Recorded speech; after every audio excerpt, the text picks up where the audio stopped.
இது வணக்கங்க. நான் தனபால். இது சாத்தனஞ்சேரி கிராமம். இந்த உத்திரமேரூர் வட்டத்தில இருக்கிற ஒரு கிராமம். பாலாத்தங்கரையில இருக்க ஒரு கிராமம். காஞ்சிபுரம் மாவட்டத்தில இருக்குது. நான் ஒரு இயற்கை விவசாயி. 18 ஆண்டுகளா இயற்கை விவசாயத்த பண்ணிட்டு வரேன். நான் ஒரு இயற்கை விவசாய அமைப்பில இந்த கரிம வேளாண் கட்டமைப்பு டாக்டர் சோலையப்பனோட நிறுவன தலைவரா உள்ள கரிம வேளாண் கட்டமைப்பில செயலாளரா இருக்கேன். இது தொடர்ந்து நான் 18 ஆண்டுகளா இயற்கை விவசாயம் பண்ணிட்டு வரேன். நம்மாழ்வார்லாம் அ ப பழக்கம் தான். நேரடியா சந்திச்சிருக்கோம். அதனால இந்த கரிம வேளாண் கட்டமைப்பில எனக்கு ஒரு பொறுப்பு குடுத்ததுனால, எப்போ அந்த செயலாளர்னு ஒரு பொறுப்பு எனக்கு குடுத்தாங்களோ, அதிலேருந்து தொடர்ந்து அதில சமரசம் இல்லாத இயற்கை விவசாயம் பண்ணிட்டு வரேன். இப்ப நாம நிக்கிற இடம் பார்த்தீங்கன்னா, ஒரு 7 1/2 ஏக்கர் பகுதி இருக்குது. இந்த 7 1/2 ஏக்கர் பகுதியில அதாவது பல பயிர் சாகுபடின்னு சொல்லுவாங்கல்ல, அப்படி பல பயிர் சாகுபடி ஆகுது. இப்ப குறிப்பா நாம நிக்கிற இந்த இடம் ஒரு 40 சென்ட்டு நிலப்பகுதி. இந்த நிலப்பகுதியில நான் இந்த வீட்டுக்கு தேவையான எல்லா ப பழ மரங்கள், காய்கறி அப்படிலாம் பண்ணியிருக்கேன். இந்த கொடி பயிறு, இந்த காயின்னு சொன்னீங்கன்னா, அந்த கத்திரிக்காய், அதேமாரி மாட்டு தீவனம், வீட்டுக்கு தேவையான மஞ்சள், இப்படி இதிலேயே ஒரு பயிர் சுழற்சி முறையில இங்க எல்லா பயிரும் நான் சாகுபடி பண்றேன். இதில பார்த்தீங்கன்னா, இந்த டிம்பர் வேல்யூ உள்ள மரங்கள் நெறைய இருக்கும். உதாரணத்துக்கு சந்தன மரம் இருக்குது, செம்மரம் இருக்குது, வேங்க மரம் இருக்குது, நூக்க மரம் இருக்குது, மகோகனி இருக்குது, தேக்கு இருக்குது. எல்லாம் ஒரே வரிசையில இந்த மண்ணுல என்னென்ன மரம் நல்லா சிறப்பா வரும் அப்படின்றதுக்கு ஒரு இந்த இந்த மண்ணில என்னென்ன மரங்கள் சிறப்பா வருன்றதுக்காக இந்த இந்த வரிசையா நட்டு ஒரு சோதனை முறையில பார்த்துருக்கேன். இதில பார்த்தீங்கன்னா, இந்த இந்த சந்தன மரம் நல்லா வருது. சில இடத்துல இதே இடத்துலயே செம்மரம் நல்லா வருது, ஒரு இடத்துல வரல. அப்படி பார்த்தோன்னா நூக்க மரம் நல்லா அருமையா வருது. இந்த வேங்கையும் நல்லா வருது. இதில வராது குறைபாடு உள்ள மரம்னு சொன்னா, அந்த செம்மரம் தான் இந்த பகுதியில சரியா வரமாட்டேன்து.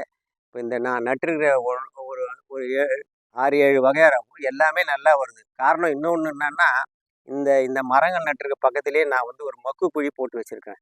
இந்த தாவர கழிவுகள்லாம் எரிக்காம, இந்த தென்னை ஓலை, இந்த சருகு, கரும்பு சோகை இதெல்லாமே இதில போட்டு வச்சிருப்பேன். போட்டு வச்சுக்கிட்டு நான் இதுக்கு ஸ்பெஷலா ஒரு தனி கவனம் செலுத்துறது இல்ல. அதுவே நம்ம இந்த தண்ணியெல்லாம் ஈரப்பதத்த பராமரிச்சுட்டா, அதுவே இயற்கையா மக்கிடும். அப்ப அந்த எருவ பயன்படுத்தி நான் வயலுக்கு போட்டுப்பேன்.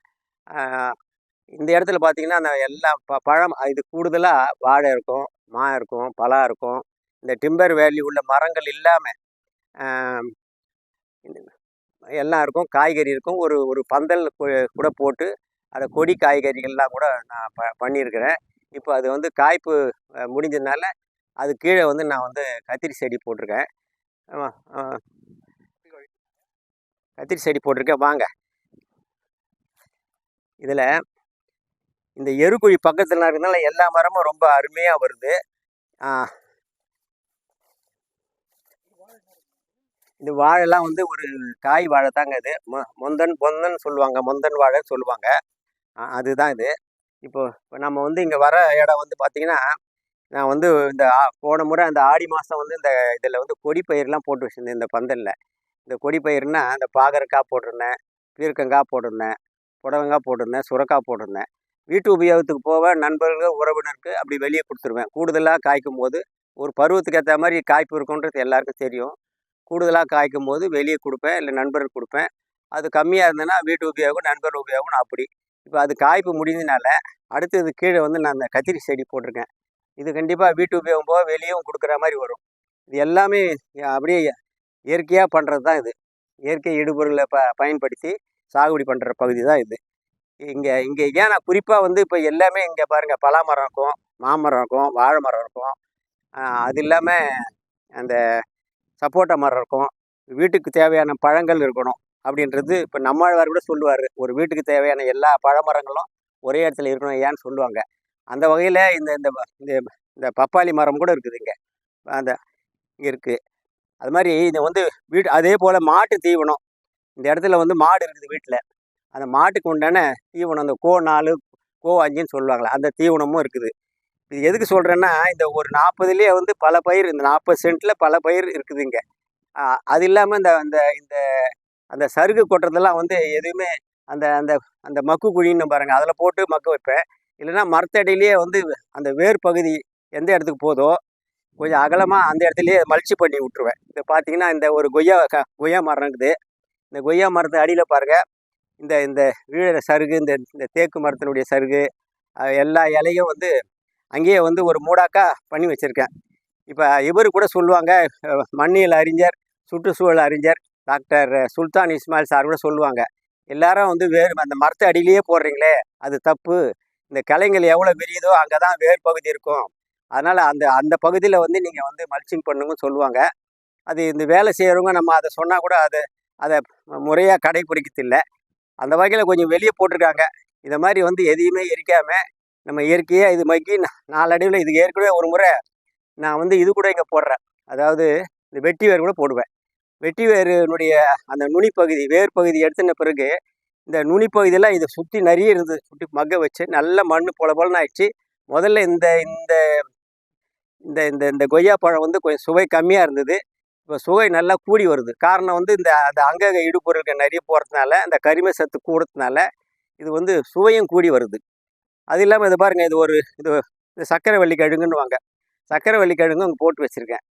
இந்த இடத்துல இந்த இந்த மண்ணில் வந்து என்னென்ன பயிர் வருதுன்றதும் ஒரு சோதனை அடிப்படையில் பார்க்குறது நம்ம வீட்டுக்கு இது உபயோகமாகும். இதெல்லாம் கண்ணுக்கு தெரியாத நமக்கு வீட்டினுடைய உபயோகத்துக்கு வரும்.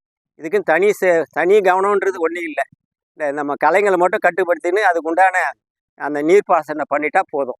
இந்த இந்த இந்த தாவர கழிவுகள்லாம் எரிக்காமல் அந்த அந்த ஒரு கலையை வந்து நிறைய பேர் என்ன சொல்லுவாங்கன்னா, கலையை ஐயோ கலை மோசமாக கலைன்னுவாங்க. கலையை வந்து பூமிக்கு ஒரு கலை தான் பூமியை காப்பாற்றுது. பூமிக்கு மூடாக்கா இயற்கையாக இருக்கிறதே காட்டுப்பகுதி நிறைய இடத்துல இந்த கலைகள் தான். கலைகள்னாலே பூமி வந்து இன்னும் உஷ்ணம் அதிகமாக இருக்கும், இந்த தாவர கலைகள் இல்லைன்னா. அதனால் நம்ம இந்த கலைகள்ன்றதுக்கு ஒரு தவறான நிறைய பேர் சொல்லுவாங்க, அது கலையாலே கழனி பாழா போகுதுன்னு. அது உண்மைதான். நம்ம கட்டுப்படுத்தணுமா அது ஒரு நல்ல அந்த கலையை வந்து நம்ம உரமாக மாற்றிக்கணும். அப்படி தான் இது நிறைய இங்கே இடத்துல பண்ணுறோம். வாங்க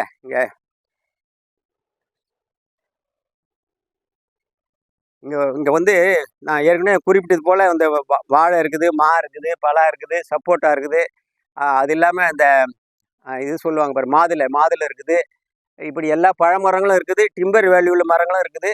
காய்கறி இருக்குது. இந்த எலுமிச்சையும் இருக்குது. இங்கே எலுமிச்சை இருக்குது. இப்படி இந்த ஒரே இடத்துல வந்து வேலி ஓரத்தில் எல்லாம் வச்சு ஒரு பயிருக்கு ஒரு பயிர் பாதிப்பு இல்லாத அளவுக்கு இங்கே பராமரிக்கிறவங்க. ஒரு பயிரால் இன்னொரு பயிருக்கு பாதிப்பு இல்லை. இந்த வாய்க்கால் ஓரம் எப்பவுமே நீர் அதுக்கு கிடைக்கிற மாதிரி வாழை இருக்குது. இந்த இன்னொரு வேலி ஓரம் வந்து பார்த்திங்கன்னா ஒரு சப்போட்டா மரம், 2 பக்கம் வந்து இந்த எலுமிச்சை மரம் அப்படி இருக்குது. இந்த பக்கம் பார்த்திங்கன்னா டிம்பர் வேல்யூ உள்ள மரங்கள் இருக்குது. அந்த பக்கத்தில் பார்த்திங்கன்னா ஒரு பலா மரம் இருக்குது. மாட்டு தீவனம் சொன்ன பாருங்கள், வீட்டில் மாடு இருக்குது. மாட்டுக்கு தீவனம் இங்கேயே போட்டுக்கிறோம். நம்ம அந்த தீவனத்துக்கு பெரிய செலவு கிடையாது. இது ஒரு முறை போட்டால் இது போட்டு 15 வருஷத்துக்கு மேலே ஆகுது. யாரும் நம்ப மாட்டீங்க. இது ஒரு உரமும் கிடையாது, தண்ணி பாயத்தோடு சரி. இந்த இலைத்தழெல்லாம் கொட்டி மகுது பாருங்கள், அந்த இயற்கையான உரம் தான் அதுக்கு. இது தனி கவனம் எதுவும் கிடையாது. அதுக்கு இடுபொருள் எதுவும் கிடையாது. இது அறுக்க வந்துடும். இப்போ இது ஒரு 5-6 நாள் ஆயிருக்கும். அது அறுத்து இது எவ்வளோ வளர்ந்துருக்கு பாருங்கள். இதே மாதிரி இந்த மாமரத்து அடியெலாம் கூட பாருங்கள், எல்லாம் மல்ச் பண்ணி வச்சுருப்பாங்க. அந்த அந்த சருகுலாம், இந்த தேக்கு சருகு, பலா சருகு எல்லாம். அதனால் இந்த ஒரு 40 சென்ட்டில் இந்த பாருங்கள், இந்த பாதாம் மரம் கூட இருக்குது. பின்னாடி வந்து ஒரு வேலி ஓரம் ஒரு நாவல் மரம் இருக்குது.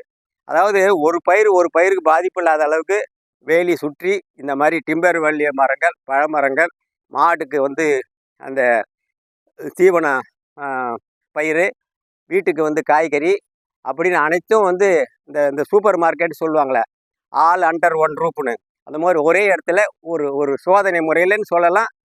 அது ஆனால் நல்லா தான் இருக்குது. ஒன்றுக்கு பாதிப்பு இல்லை. இந்த 40 சென்ட்டில் இருக்குது. இது இல்லாமல் ஒரு 7.5 ஏக்கர் பகுதியில் முதல்ல நான் சொன்னேன்ல, நான் நிற்கிற பகுதி, இந்த 7.5 ஏக்கரில் இந்த வருடத்து பயிர், 3 மாதத்து பயிர் இப்படிலாம் இருக்குது. உதாரணமாக இந்த 7.5 ஏக்கரில் உளுந்து இருக்குது, பச்சை பயிர் இருக்குது, எள் இருக்குது, வேர்க்கடலை இருக்குது, மிளகாய் இருக்குது, எல்லாத்துக்கும் மேலே கரும்பு இருக்குது. கரும்பும் இயற்கையாகவே இங்கே சாகுபடி பண்ணுறேன். அதே மாதிரி இப்போ எள்ளுலாம் சொல்லிட்டேன். இது மாதிரி பல பயிர் இந்த 7.5 ஏக்கரில் பல பயிர் சாகுபடி பண்ணுறேன். இந்த 40 சென்ட்டில் குறிப்பாக எப்போவுமே இந்த மோட்டர் இருக்கிற பகுதியில் ஒரு நல்ல நிலப்பகுதி, நல்ல நிழல் பகுதி வச்சுப்பாங்க. இந்த வீட்டுக்கு தேவையான எல்லாருமே வந்து தென்னை மரம் இருக்குது. இல்லை முக்கியமாக அதை சொல்ல மறந்துட்டேன். இந்த தென்னை மரம் பூரா அந்த வேலி ஃபுல்லாக தென்னை மரம் இருக்கும். இந்த தென்னையிலே நமக்கு வந்து தேவையான தேங்காய், இளநீ எல்லாம் கிடச்சிடுது.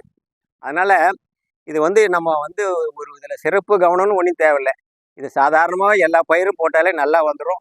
இதில் நான் சொல்லாமல் விட்டது நிறைய இருக்கும். இப்போ இந்த தென்னை மரம் மறந்துட்டு பாருங்கள், தென்னை மரம்லாம் நல்ல இதுக்கு ஒரு வருமானம் நமக்கு. தேங்காய் வந்து நல்ல வருமானம் இதில். நமக்கு வந்து ஆரோக்கியமாக மண்ணை கெடுக்கலை, நம்மளுடைய ஆரோக்கியத்தையும் கெடுக்கலை. அதனால் இது இயற்கை விவசாயம் பண்ணுறது பெரிய கஷ்டமே இல்லை. நீங்கள் இது மாதிரி ஆர்வம் இருக்குங்க பண்ணலாம். இப்போ நீங்கள் இப்போ இது மாதிரி கேட்குறீங்கல்ல, இப்போ நான் இது மாதிரி ஏற்கனவே சொன்னேன், இந்த காய்கறி இந்த இந்த கொடி பயிரெலாம் போட்டிருக்கேன்னு சொல்லியிருக்கேன். இந்த இந்த இந்த கத்திரியெல்லாம் போட்டிருக்கேன்றேன். இதில் என்னென்னா, நம்ம வந்து மண் வளம் கூட கூட நமக்கு மண் வளம் கூட கூட மண்ணுக்கு ஒரு எதிர்ப்பு சக்தி வந்துடும். நமக்கே இயற்கையில் ஒரு எதிர்ப்பு சக்தி இருக்கும். நம்ம சாப்பிட்ற உணவு வழக்கத்தில் ஒரு எதிர்ப்பு சக்தி வரும். அதே போல் நம்ம மண்ணுக்கு நல்ல இந்த இயற்கை இடுபொருளை கொடுக்க மண்ணுக்கு ஒரு நோய்க்கும் பூச்சிக்கும் ஒரு எதிர்ப்பு சக்தி வந்துடும். அந்த வகையில் இது நோய் பூச்சிலாம் தாக்குறது கம்மியாக தான் இருக்கும்.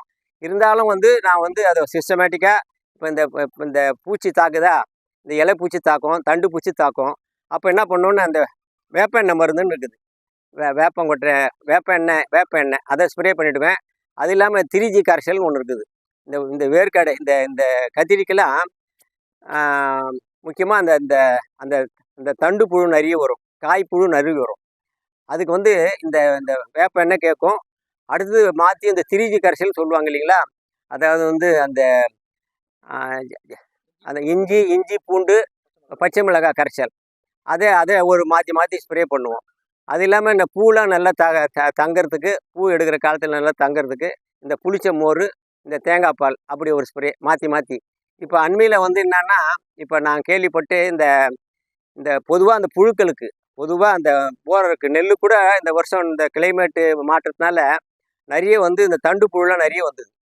அப்போ அதுக்கு என்னென்னா, இந்த சித்தரத்தைன்னு ஒரு நமக்கு மூலிகை இருக்குது. நம்ம கூட வந்து சுவாச கோளாறுகள்லாம் அதை பயன்படுத்தலாம். அந்த சித்தரத்தை பவுடரை முன்னால் வந்து ஊற வச்சு மறுநாள் அதை வந்து இந்த பயிர்கள்லாம் பண்ணோமா நல்லா கட்டுப்படுத்துது. இப்போ உதாரணமாக நான் வந்து கருப்பு கவனி போட்டிருந்தேன், அதே மாதிரி ஆத்தூர் கிருஷ்ணம்பா போட்டிருந்தேன். அதில் தண்டு புழு வந்து வழக்கத்துக்கு மாறாக இந்த சுற்றுச்சூழல் மாற்றத்தில் அதிகமாக தாக்குதல் வந்தது. அப்போது அந்த சித்திரத்தை வந்து நான் ஸ்ப்ரே பண்ணேன். அதே போல் இப்போ கத்திரிக்கும் வந்து பண்ணியிருக்கிறேன். இப்போ மாற்றி பண்ணணும். ஒரே இடுபொருளை பண்ணால் வந்து அதுக்கு எதிர்ப்பு சக்தி வந்துடும் இயற்கையிலே. அது மாற்றி வந்து இயற்கை இடுபொருளை கொடுத்து தான் அந்த பூச்சி நோய் கட்டுப்படுத்திக்கிறேன். நம்மளை மீறி அந்த நோய் வரும், நம்மளை மீறி பூச்சி வரும். அதெல்லாம் இயற்கை. இப்படி தான் நான் வந்து இதை வந்து கட்டுப்படுத்திக்கிறேன்.